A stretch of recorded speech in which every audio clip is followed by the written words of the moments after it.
Hi, subscribe to my channel Shobha Rana for more. Why तो हमें समझ में आ गया कि बहुत ज़रूरी है स्लीप हमारे अच्छे लाइफ के लिए। बहुत सारी बीमारियां भी हमारी दरवाजे पे दस्तक दे रही हैं अगर हम ठीक से सो नहीं रहे हैं तो, है ना।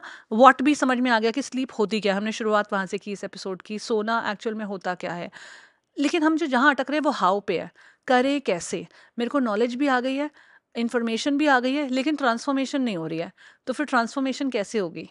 See, transformation के लिए most important is motivation, as well as not only motivation, your understanding that what harm you're doing to yourself, but not following the sleep hygiene.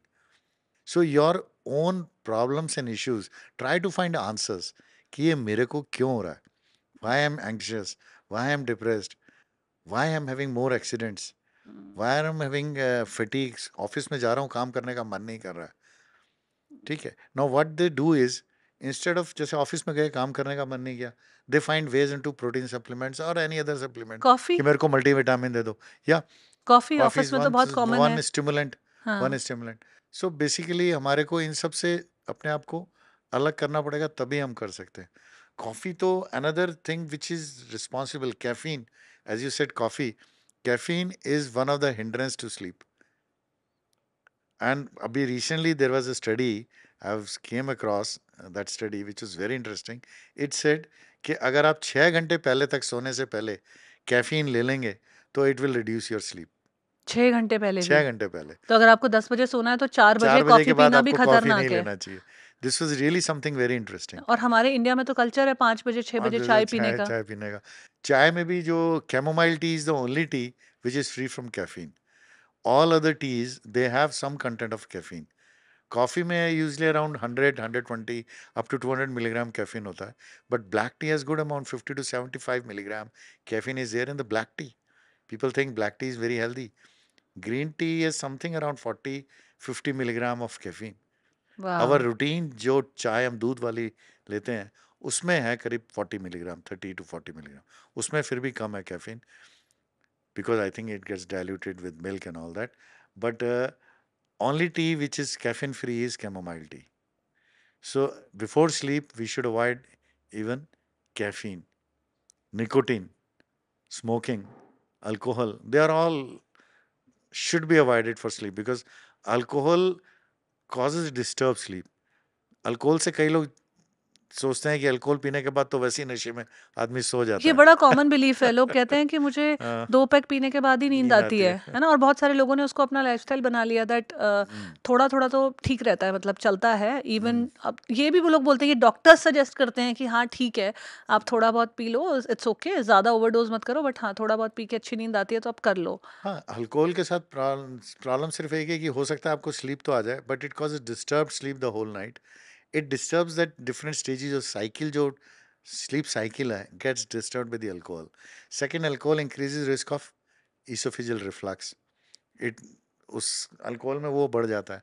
And esophageal reflux जब बढ़ जाता है, acidity, burping, all this, nausea, they will again disturb your sleep. So it is not healthy. अब जो daily अपना the thing you just said कि doctors की recommend करते हैं, आई थिंक डॉक्टर्स रिकमेंड नहीं करते. दे से कि अगर आप इतनी लिमिट ऑफ अल्कोहल लेते हो so maybe it is not going to harm. But we must, everybody should understand, no doctor can claim that it is going to 100% benefit. Alcohol may harm, alcohol may not harm. It depends on your genes. It's very important. Some of the people, they think 4 packs भी रोज ही P रहे हैं. I have seen that, and still they remain healthy. There are other people जो नहीं रोज ले रहे, still their liver gets affected. So there is some component of genes. हमारी body का constitution ऐसा है that some people will tolerate alcohol better than other people, which cannot be defined by the amount of alcohol. One thing. Of course, still the guidelines are made by American Heart Association way back, maybe 20 years earlier than this, कि इतने alcohol 2 unit 60 ml से ज़्यादा नहीं पीना चाहिए. For hmm. Women it is 30 ml. So they restricted कि ये आप अगर आप लेते हो तो सेफ लिमिट है.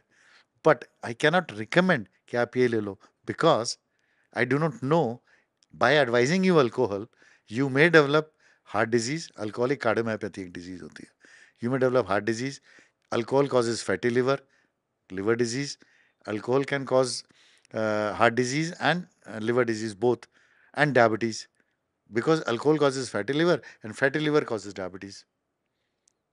So alcohol can cause liver involvement, diabetes, heart disease. So मैं आपको कहूँ कि अल्कोहल ले लोगे तो हार्ट डिजीज नहीं होगी, प्रिवेंटिव है, that I also can not guarantee. So as a doctor I would never recommend. But अगर आप कहते हो नहीं मैं इतना ले लेता हूँ तो अच्छा लेते रहना, but don't quote me that you are allowed to take alcohol as I have allowed you. Right. So nobody can guarantee that who will develop problems with alcohol. Excess is always harmful, of course.